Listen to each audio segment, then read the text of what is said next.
Hey everyone, it's your favorite tech enthusiast here, and today we're diving into the flip-flopping adventures of Mark Zuckerberg, aka the Meta Chameleon. Picture this, Meta headquarters, the cutting-edge epicenter of tech innovation, holograms everywhere, robots zipping around with lattes, and right in the middle of it all, Mark Zuckerberg sitting at a ginormous conference table with his team of advisors. Mark Zuckerberg is tapping a pencil on the table, staring into the void. All right, team, he says, the election's over, a new government is here, and we need to adjust Meta's policies to stay relevant. Let's brainstorm how we can keep everyone happy while still doing nothing meaningful. One policy advisor chimes in, last term we leaned into free speech, Meta, a platform for all voices. Should we stick with that? Mike responds like he's just heard the most outdated thing ever. Free speech?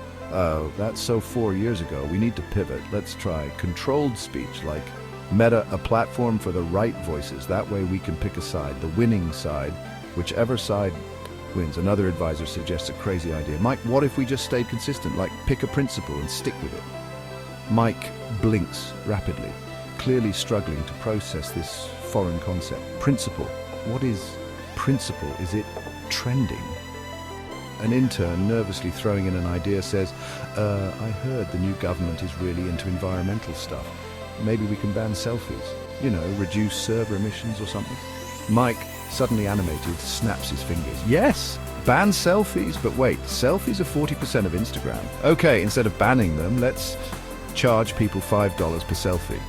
We'll call it the Sustainable Selfie Initiative. Everyone's nodding along like this is the best idea they've ever heard. Then another advisor asks, and what about news articles? Should we still let people share those? Last time we let anyone post anything and it backfired. Mike grins like he's just cracked the code. Here's what we'll do. We'll create a policy called Share Carefully Trademark. Every time someone shares an article, they'll have to take a 5-question quiz to prove they've read it. If they fail, we post a notification that says, this user is bad at reading. The intern, still nervous, says, but what if people just leave the platform because of all the rules? Mike waves it off. Oh, they won't leave. I'll just re-release Facebook with a new feature, like a feature that turns your posts into holograms. And I'll call it something ridiculous like Metasphere Trademark. They'll come crawling back. Another advisor asks about the algorithm. What about the algorithm? Are we leaning left, right, or center this term? Mike, with a sly smile, says, all of them. Will create an algorithm that scans a user's political preferences and shows them what they want to see, until the other side accuses us of bias. Then we'll switch sides, but only for 3 weeks, so no one knows where we actually stand. The intern, looking more concerned, says, but sir, won't that make people think we don't stand for anything?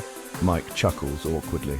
Of course we don't stand for anything. That's the secret to standing for everything. Besides, what are they going to do? Use MySpace? At that moment, the janitor strolls by, shaking his head.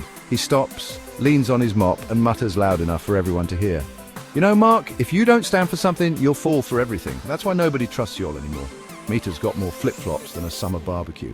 Mike laughs nervously. Thank you for your feedback, random person. Now, let's move on to renaming the platform again. I'm thinking Meta Ultimate Pro Max Plus Ultra Trademark. Thoughts? The team erupts in enthusiasm. Genius, Mike. Absolutely genius. Narrator. And so every 4 years, Mark Zuckerberg continued to flip-flop like a fish out of water, trying to please everyone and ending up pleasing no one. The lesson?